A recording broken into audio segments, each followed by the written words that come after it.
Hi అండి. ఇవాళ సరదాగా మా పిల్లల కోసం బయటికి వెళ్తున్నాం. అది కూడా చాలా రోజుల తర్వాత. అదెక్కడో గాదండోయ్! మన అనంతపురంలో ఉన్న టైటానిక్ ఎగ్జిబిషన్ అండి. మన కోసం కాకపోయినా మన పిల్లల కోసమైనా అప్పుడప్పుడు ఇలాంటి ప్లేసెస్‌కి తీసుకెళ్ళాలండి. వాళ్ళు చాలా హ్యాపీగా ఖుషి ఖుషి అయిపోతారు. టైటానిక్ థీమ్‌తో సెట్టింగ్ చాలా బాగా చేశారండి. లైట్ కలర్స్‌తో, జిగేల్‌మనే లైట్స్‌తో అద్దిరిపోయిందండి ఎగ్జిబిషను. మా పిల్లల ఆనందం వారి మొఖంలోనే తెలిసిపోతుందండోయ్! ఇక్కడ టైటానిక్ హీరో, హీరోయిన్ సెట్టింగ్స్ మొత్తం థీమ్ సెట్టింగ్స్ అంట పెట్టారండి. పిక్స్ తీసుకోవడానికి మా పిల్లలు రెడీగా ఖుషి ఖుషిగా ఉన్నారు. మేము కూడా సరదాగా అలా పిక్స్ తీసుకున్నాము. ఇక్కడ మా పిల్లలు వేరే స్టిల్స్ దిగండి అంటున్నారు. కానీ జనాల మధ్యలో ఎటువంటి స్టిల్స్ గుర్తురావండోయ్! లోపలికి వెళ్ళే కొద్దీ అంతా 3D సెట్టింగ్ అండి. చాలా బాగుంది.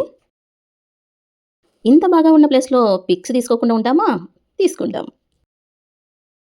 ఇంకా పిల్లలకిష్టమైన ప్లేస్‌లు, గేమ్‌లు వచ్చినాయి. ఆగుతారా? అస్సలు ఆగరు. ఏవీ మిస్ చేయకోకుండా అన్నీ తిరగాల్సిందే. నా చిన్నతనంలో ఇలాంటివి చాలా ఎక్కాము, తిరిగాము. మాతో పోల్చుకుంటే మా పిల్లలు కొంచెం తక్కువే అండి పాపం. ఇక్కడ పిల్లల్ని చూస్తే నెక్స్ట్ ఎక్కబోయేది మేమే అంటూ జాలీగా ఉన్నారు గదండీ! పిల్లలకు బెస్ట్ మెమొరీగా ఉంటాయండి ఇలాంటివి. ఎప్పుడూ కాకపోయినా అప్పుడప్పుడు పిల్లల కోసం సరదాగా తీసుకెళ్ళండి. వాళ్ళు హ్యాపీగా ఉంటే మనము హ్యాపీగా ఉన్నట్లే కదా! వాళ్ళ సంతోషమే మన సంతోషం. మా సండే వీకెండ్ ఇలా ముగిసిందండి. మీరు మీ ఫ్యామిలీ మెంబర్స్‌తో ఎప్పుడూ కాకపోయినా అప్పుడప్పుడు ఇలా ఎంజాయ్ చేయండి. ఓకే. Bye bye.